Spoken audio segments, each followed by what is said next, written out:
Eu vou conversar com o Ricardo Felício. Venha para cá. Bom, você é professor do Departamento de Geografia da USP. E o que é que você estuda especificamente? Climatologia, é isso? Climatologia antártica, do continente antártico, já há 20 anos. É só do continente antártico? É a minha especialidade, mas o resto também. Sim, não tem como separar. Claro. O que você acha das teorias de que o aquecimento global está derretendo o gelo do continente? Começa que já nem é uma teoria, é só uma hipótese. Então ela não carece de prova científica. Então é isso que é o pior. Você tá... Não carece de não tem prova científica do aquecimento global. São 26 anos, na verdade são 3.000 anos que essa história já existe.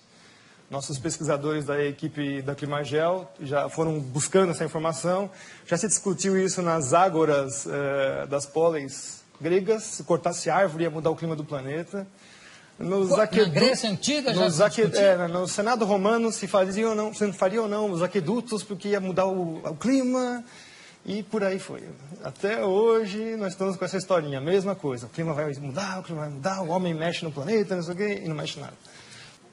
Agora, como é que é? Quer dizer que não está, a água não está, o gelo não está derretendo lá? Não, o gelo derrete e congela de novo. Tem os seus ciclos, né? Isso já é muito conhecido desde o final da Segunda Guerra Mundial. Como é que é o negócio do nível do mar?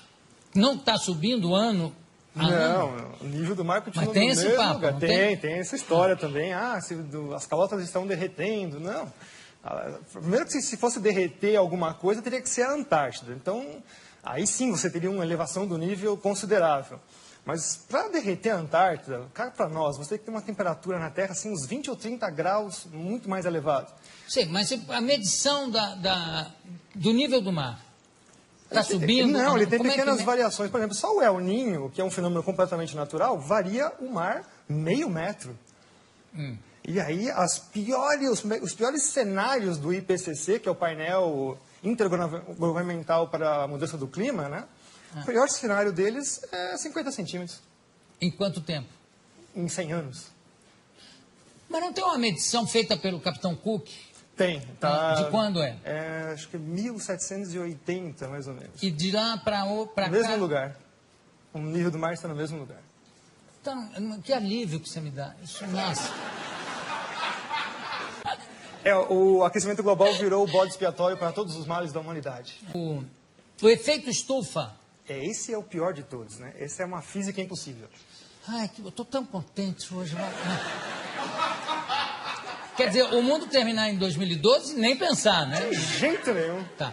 Então vamos para o efeito estufa. Como é que é? O efeito estufa é a maior falácia científica que existe na história, né? Primeiro que ele é baseado num conceito científico que não existe. A Terra tem essa temperatura porque ela tem atmosfera, recebe energia do Sol, tem uma interação com a atmosfera, e por lei dos gases, note, não é uma teoria, é a lei dos gases, pressão, temperatura, né, e volume. Então, por causa de ter uma atmosfera, nós temos essa temperatura. Eu adoro essa discussão assim que os aquecimentistas, que são os que trabalham para o lado do aquecimento global. Não, mas o maior exemplo de que o CO2 realmente acaba com o planeta Terra, acabaria com o planeta Terra, é Vênus. Aí eu falo, é? Tá, qual é a pressão atmosférica na superfície de Vênus? Não sei. São 90 vezes a pressão atmosférica da Terra. Portanto, a temperatura lá é de 400 graus na superfície, não é por causa do CO2, é por causa da pressão atmosférica da atmosfera de Vênus. Agora, quer dizer que não há o efeito estufa? Não, essa física não existe. A história do ozônio é conhecida como, né, nos cientistas sérios, não esses aí que estão aí vendidos chapa branca, que a gente chama, né? Trabalham para governos, empresas, etc. E tal. Cientistas sérios, o próprio pai da coisa é o Dobson, que no Ano Geofísico Internacional se propôs a ir para a Antártica justamente para saber qual era a variação do ozônio na calota polar. Ele já sabia que o ozônio desaparecia completamente na Antártida. E aí, de lá para cá, os caras desaparecem com essas informações e falam que é o seu desodorante que destrói a camada de ozônio. Quando você vai ver o que acontece, é a quebra das patentes dos CFCs, os gases refrigerantes.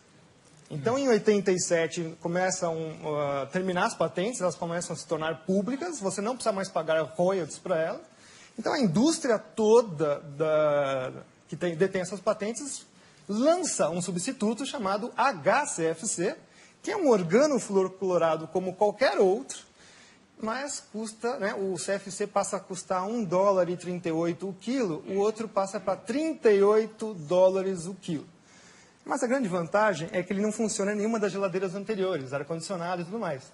Então, é extremamente sustentável você ter que vender, jogar tudo fora e comprar tudo novo. Hoje, as patentes vencem em 25 anos. Então, o discurso agora é que os HCFCs, milagrosamente, descobriram que ele também faz mal para a camada de ozônio e aquecimento global. Que alívio que a gente sente, né? Não, mas o melhor é o preço, que vai ser o substituto. Que as empresas agora falaram que vão garantir que não vai dar mais problema. Né? $128 o quilo. E também não vão funcionar nos outros equipamentos. Isso tem sempre essa jogada, né? Se vocês perceberem agora, mas não é só trocar o gazinho do refrigerante. Parques industriais inteiros têm que ser trocados, porque existem os sistemas de refrigeração central, caldeiras e tudo mais. Se vocês perceberem agora, todos os produtos estão passando a butano de novo. Os CFCs, quando eles vieram no final dos anos 40, 50, eles vieram justamente para resolver o problema de explosões em fábricas, porque é um gás totalmente inerte, não tem nenhum problema com ele. Então, hoje nós estamos voltando para trás, né? Começo do século XX de novo, por uma mentira que é que esse gazinho destrói a camada de ozônio. Qual é o gás que destrói a camada de ozônio? A hipótese, é uma hipótese de novo antrópica, que nunca foi provada, é que os CFCs, os gases organofluoroclorados, conseguem destruir a camada de ozônio. O butano não. O butano está isento disso. Ele fica lá, por enquanto, né? Até alguém arrumar um problema com ele. Tem uma coisa que me chama muita atenção, Ricardo, é que sempre que você vê o anúncio de um fenômeno astronômico, a queda de um meteoro, ou um fenômeno geográfico e físico, sempre é assim, a temperatura chegou a não sei quantos graus, que não acontecia desde 1920. A nevasca que aconteceu esse ano não se via desde 1887. Quer dizer que sempre anteriormente teve alguma coisa pior? Sim, nossa, muito pior.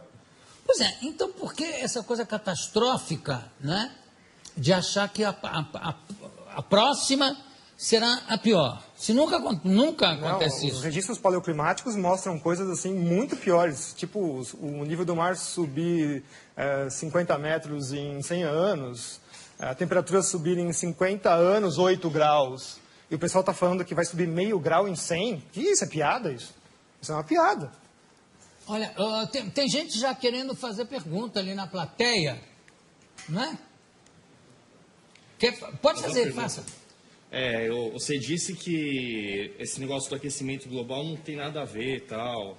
E, assim, o meu pai, muitas pessoas mais velhas que eu conheço, dizem que São Paulo na década de 60, 70, era tipo, conhecido como a terra da garoa, que era muito frio. E hoje agora, você pega a época do verão, tá um baita calor, um calor insuportável. O que você pode explicar sobre isso? Isso daí é o efeito do clima no local, né? Então, isso não é um efeito global. O caso da garoa, por exemplo, nós tivemos um trabalho científico feito agora em 2009, 2010, mostrando que nos últimos 3 anos ela voltou com a mesma intensidade dos anos 30, 40. Então, na verdade, também a garoa é um fenômeno cíclico. O que carece hoje em dia muito é a observação. Nós temos pouca observação realmente dos fenômenos climáticos dentro da cidade. A gente até fala que é o clima citadino, na verdade, né? Em geral, nós temos também pouca observação. A partir dos anos 90, fechou-se estações meteorológicas no mundo inteiro. O próprio presidente Collor de Mello fechou diversas estações meteorológicas aqui no Brasil também. Então, a gente carece bastante de informação meteorológica in loco. Os satélites medem, mas sempre tem assim um problema de método, enfim, não é uma coisa tão fácil. A influência do desmatamento no clima global? Não existe. Não, infelizmente. Não existe? Não. E no clima local? Mais ou menos. Uma coisa que as pessoas também não sabem... Quer dizer, a Amazônia, então, não é o pulmão Não, do tem mundo? que tomar cuidado. Não, nunca foi. Nunca foi. Nunca foi. Essa teoria já foi derrubada nos anos 80. Já. Não são é nem os a oceanos. pleura, nada? Não, são os oceanos. Eu sou aluno da USP também, gostaria de saber, o evento Rio+20, que vai vir aqui no Rio de Janeiro, que vai discutir sobre a sustentabilidade, se a ação antrópica não tem tanto a ver assim, ou quase nada a ver com o aquecimento global, buraco na camada de ozônio e o efeito estufa, afinal, o que eles vão discutir na Rio+20? Eles vão discutir como manter as suas colônias na coleira. Hã? Olha, vamos lá. 1492. Chegam aqui e nos convenceram que nós precisávamos de espelhinhos para sobreviver. 1992. 500 anos exatamente, eles vêm com a história da Rio. Né? Todo esse negócio, o mundo está acabando, etc. e tal. Tem os precedentes disso. 1980, então começou com a historinha da camada de ozônio. 1987 se forma o primeiro painel intergovernamental, chamado IOTP, para a camada de ozônio. 87. 88, o IPCC, que é o painel das mudanças climáticas. 89, cai o Muro de Berlim. Aí você fala, mas o que tem a ver? Tem tudo a ver. É o sistema capitalista se expandindo. E, ao mesmo tempo, quando você tem isso, nossa, metade do efetivo dos cientistas do mundo trabalhavam para a Guerra Fria. Acabou a mamata. Se você for pegar o histórico desses cientistas que trabalham para o aquecimento global hoje, são os mesmos que trabalhavam para todos os desastres atômicos e nucleares e etc. e tal. Então, o que esses cientistas sabiam fazer? Cenários em computadores. Programo e faço cenários. Olha, você joga uma bomba nuclear aqui e faz isso. Eles só trocaram um negócio chamado guerra termonuclear global por aquecimento global.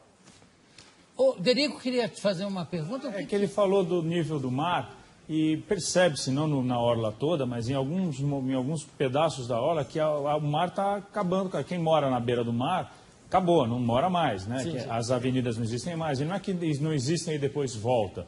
O mar pegou e acabou, então diminuiu-se a orla, né? Está se chegando, parece que a orla do Brasil está vindo para cá. Qual é o porquê disso? Isso é um fenômeno que já é estudado pela geomorfologia já há muito tempo, chamado, então, agradação e degradação.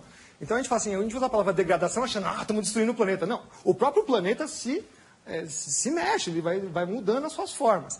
Então o mar também faz os seus processos de agradação, formar praias, e degradação, ele também desfaz as praias. Isso é um processo natural também. O Sol, por exemplo, todo mundo fala assim, o Sol é uma constante. O Galileu quase foi para a fogueira, né? Quando ele começou a achar manchas no Sol. Eu acho que o Sol não é uma constante. E não é. O Sol tem seus ciclos, né, de alteração. O principal é de 11 anos. Então, 11 anos ele vai aumentando sua atividade e diminuindo. Então, mais ou menos 4 subindo, 7 descendo. E também tem outros ciclos de 90 anos, outros ciclos de 200. Então, agora, por exemplo, nós estamos entrando num período mais calmo do Sol, que vai até 2046. Então, se vocês estão pensando que vai ter aquecimento global, não, vai ter, mas na verdade é resfriamento. Que já está acontecendo, na verdade, desde 1998. O que? Um resfriamento? Já. As temperaturas, na verdade, já estão diminuindo. E a influência do Sol no nosso clima é total? Total, 100%. Bom, eu acho que a gente vai dormir ou mais tranquilo ou mais preocupado depois da conversa aqui com o Ricardo Augusto Felício. Professor, muitíssimo obrigado pela sua presença. Obrigado a todos vocês aqui também. E daqui a pouco a gente volta.